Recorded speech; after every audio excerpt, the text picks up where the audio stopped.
community here in Australia, not just Melbourne. Ano po ang reason ba't kayo pumunta dito? Personal po ba or politics aspect?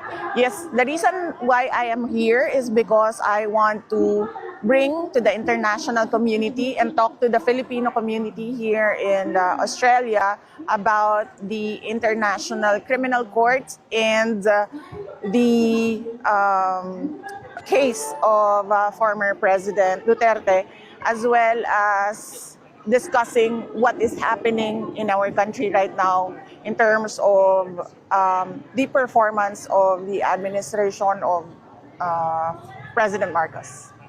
Kamusta po yung family niyo, Vice President, sa mga nangyayari po sa inyo sa former President Rodrigo Duterte at sa inyo ba? Immediate family, meaning my husband and my children, they're unaffected by politics. We don't discuss politics inside the house. My children are aware because they see content in social media, but we usually sit down with them and request them to ask questions directly from me and my husband so that we can answer the questions in their heads. And ano po yung mensahe niyo po sa mga Pilipino naman dito sa Australia po sa pagsuporta po sa inyo? Yes. First, I'd like to thank the Filipino community in Australia, but not just Australia. Many came to Australia to join the Free Duterte Now rally here in Melbourne. Some came from Hawaii, some came from the US, and from the Philippines as well. And we thank them for that, and we thank them for listening about the ICC case and about the situation of former President Rodrigo Duterte. Thank you. Thank you, Madam Vice President. Thank you for speaking with us. You see the big supporters, a big amount of supporters you have behind you here. But in terms of the political support, have you been trying to seek a meeting with the Australian government while you're here in Australia?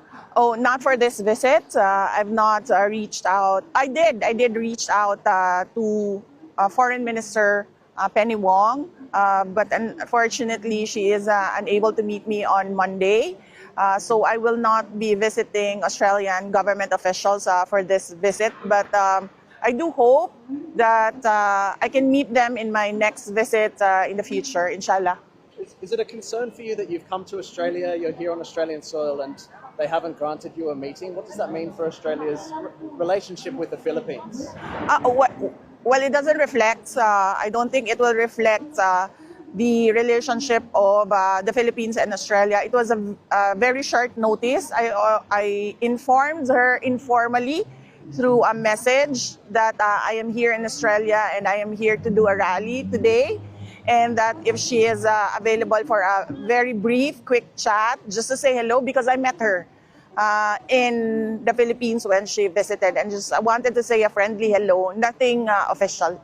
And I understand your father's legal team has submitted a request for him to be moved to a third country. Are you pushing for that third country to be Australia? Not for this visit. Australia is in the list of countries that are considered by the lawyers, but I am not here for the interim release, not for this visit. Thank you. Hi, VP. Welcome to Melbourne. Thank you. Welcome to Melbourne as well. So, VP, alam ko very short notice itong event na ito, no? At nakita nyo, ang dami-dami talaga mga Pilipino na nag-travel not only from Australia, but yun nga, sa iba't ibang mga bahagi ng bansa. Ano po ba yung message nitong pagtitipon natin para sa ating mahal na inang bayan at mga Pilipinong sumusuporta po sa kay Pangulong Duterte at sa inyo?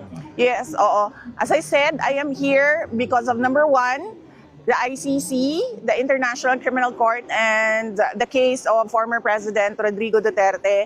And number two, I am here as well for our country to discuss issues and the non-performance of the administration of President Marcos with the Filipino community. All right, thank you. Okay, na 25 days. Ma'am, regarding po sa interim release, any update po kung meron na po pang bansa na nagpahayag ng pagsuporta or magkanlong sa Panginoon? Yes, yes, sir. If you can check the ICC website, there is a request for interim release filed by the defense team of former President Rodrigo Duterte. And if you can read through the redacted portions, you can see that there are two countries that was named there, and one of the countries committed to helping or to receiving and accepting former President Rodrigo Duterte. What are those? Unfortunately, sir, I cannot talk about the contents of that petition. Only the lawyers of President Duterte can talk about the request for interim release, because some portions of that, particularly those items that were redacted and considered as confidential, can only be between those who have a privilege, lawyer-client privilege. Maiba naman po, regarding naman po sa, hingi lang po ng reaction regarding sa sinabi ni President Marcos ngayon na he chooses to focus on helping or people's needs rather than the impeachment. Reaction lang. Well, good for him, and so we hope to see some sort of truth to his statements that he is focusing on helping our fellow Filipinos and doing something for the country. Unfortunately, if you talk to the ordinary citizens and the Filipino community abroad, we don't see anything at all. One last question po, ma'am. Regarding po sa mga cases na sabihin nag-aabang sa OVP sa Philippines, especially yung sa sinampa po sa Ombudsman, yung OVP was given 10 days to like react po sa may ginawa na po bang hakbang ang OVP regarding? Yes, sir. We received the order to comment. Yeah. Yes, we received the order to comment of the Ombudsman for 10 days, and we intend to file our answer within 10 days. We've been preparing for this since November of 2023, the moment that we heard Representative Castro from the House of Representatives mentioned the word impeachment. So we've been preparing for this, and we've hired lawyers since 2023. So they will answer. We will provide the answer within 10 days. VP, nung nasa The Hague po tayo, na-mention niyo about the domestic legal remedy for PRRD. Yes. Ano po ba tayong update doon, VP? Well, the update is former spokesperson, former Secretary Attorney Harry Roque already sat down and discussed with a local Dutch lawyer, and he has been asking me to do a online consultation and vetting of the lawyer. I've not done that because I've not sat down and discussed this as well with former President Rodrigo Duterte. Since he is the client, I think he should be the one to decide, and he should be informed of the other remedies that are available to him. But hopefully, we can avail of all remedies to get to free Duterte now. For the last outlet, SMNI, please. I'm from Ay, sorry. SMNI. Yes, sir. We confirm if dadalo po ba tayo sa zona ni BBM? No, sir. I do not intend to attend the State of the Nation address of President Marcos, since I don't think he will be providing anything substantial about our country, and it would be best to spend that time with the Filipino community discussing what we can do for the country and to improve the country. Ma'am, may question pa. Natanggap ninyo po ba ang order ng Ombudsman to file counter-affidavit regarding issues sa confidential funds? If yes po, ano po yung magiging reaction po ninyo dito? Yes, we received the request to comment of the Ombudsman, and the lawyers are already, as we speak, the lawyers are already preparing for the answer, and the lawyers informed me that we will provide the answer within the period required, within 10 days. So ma'am, last question na po. Yes, sir. Yusek Castro, ma'am, said, and I quote, pang personal o pang bayan? That is the question. This was her reaction, ma'am, regards to your travel dito po sa Australia at sa ibang bansa. Ano po yung masasabi po? This is, I do not like traveling at all, except for holidays. And clearly, I am not on holiday for this trip. I am here to discuss with the Filipino community on ways forward for our country. And of course, how we can push the administration to do more for our country. And the Philippine government should not discount the contributions of the Filipino communities worldwide because first, they've been sending dollars, millions and billions of dollars to the country. And second, they have the experience that people like us who have not worked, who have not lived abroad, they have that experience. So they know the best practices around the world. So it's good to sit down and discuss with them. Maraming salamat po. Thank you. Wala na kayo ibang question? Sayang naman yung ating ano dito, no? Nagbayad tayo. Nagbayad ba? Oo, nagbayad tayo ng plane ticket and all para lang.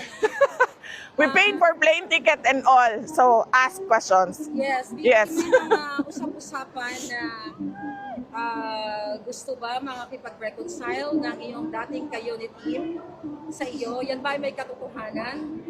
No, ma'am, I've not received any requests for a sit down or any meeting with President Marcos. I have no ill feelings with him with regard to the political persecution that I am receiving from the administration because that is part of the life of a politician. I have problems with his performance as president. And I have problems with the violations of our fundamental law, our constitution, particularly with the rendition of former President Duterte. That was really an affront to Philippine sovereignty. Recently po sinabi din niya na hindi daw siya makikialam sa inyong impeachment. So, alam naman natin pabago-bago siya ng statement. And now, there's this new statement. Ano naman ang maisasabi mo? Ito ba ay panibagong drama na naman? Kasi on and off, iba-iba yung statement ng ating presidente. Well, I am happy that you have observed that behavior of the president. He gives conflicting statements truly the very first day of his administration. In fact, he has not followed through with any of his campaign promises. And that is an example of the conflict with regard to our president. And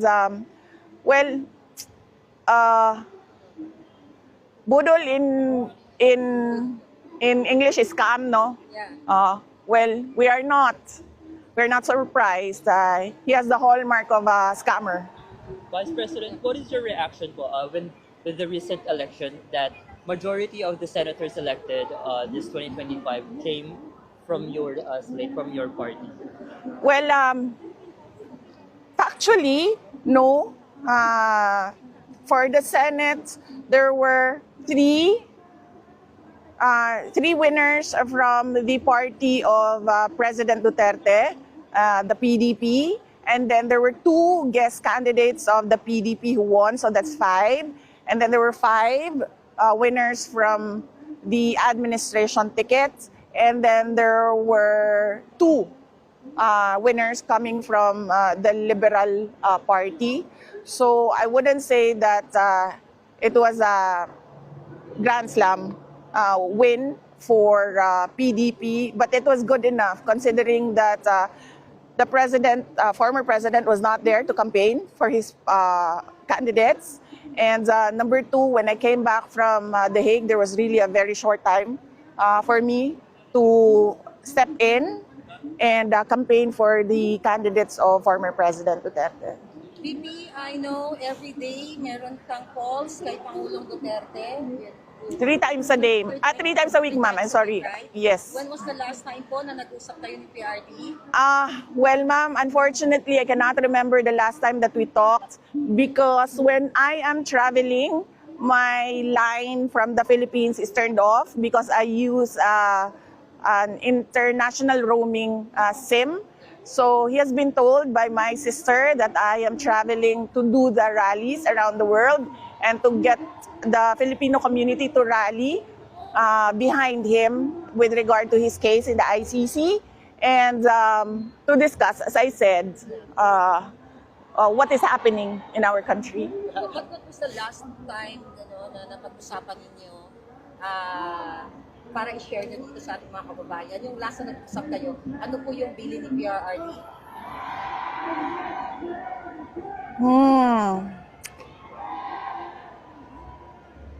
He asked about the interim release. And then I told him that I cannot, because the ICC is listening on our telephone conversations, because apparently my name appears in many of the documents with regard to the ICC case. So they're listening in on our conversations. And I told him that I cannot discuss the specifics with him because I do not have privileged communication. But I told him that we are working, the lawyers are working on it, and I'm helping the lawyers.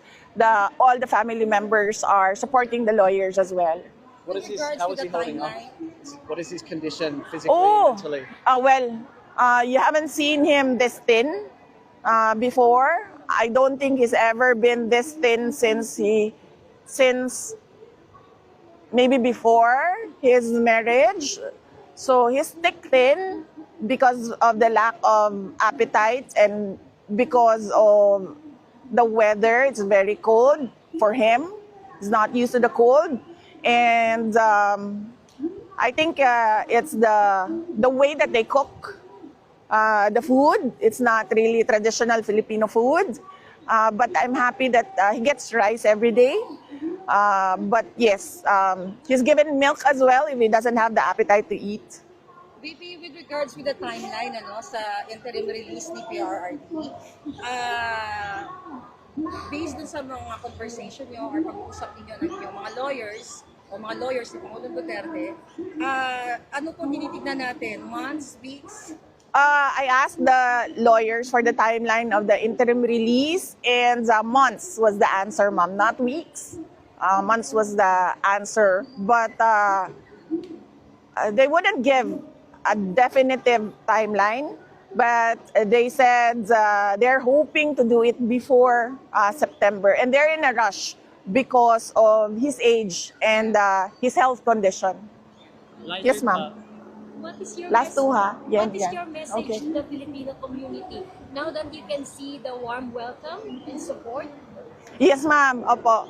Even though the weather is very cold, I can feel the warmth of the welcome of the Filipino community. Last night, there was a small group discussion, and we met Filipinos residing in Sydney, in Canberra, in Darwin, in Perth, in Adelaide. And I am truly grateful that they took time out on this Sunday to be with fellow Filipinos to discuss the state of our country. Lighter question, VP. What are your plans here in Melbourne, like visiting places, trying food? Have you heard that Melbourne's best in terms of coffee? Do you like coffee as well? I was told that by our companion that the coffee culture is a big thing here in Melbourne. Unfortunately, I just did 7-Eleven coffee, so I don't know if that's good coffee or not good coffee, but comparing it to 7-Eleven Philippines coffee, this coffee that I had before I came here is pretty good. Yes. Thank you. Thank you very much, ma'am.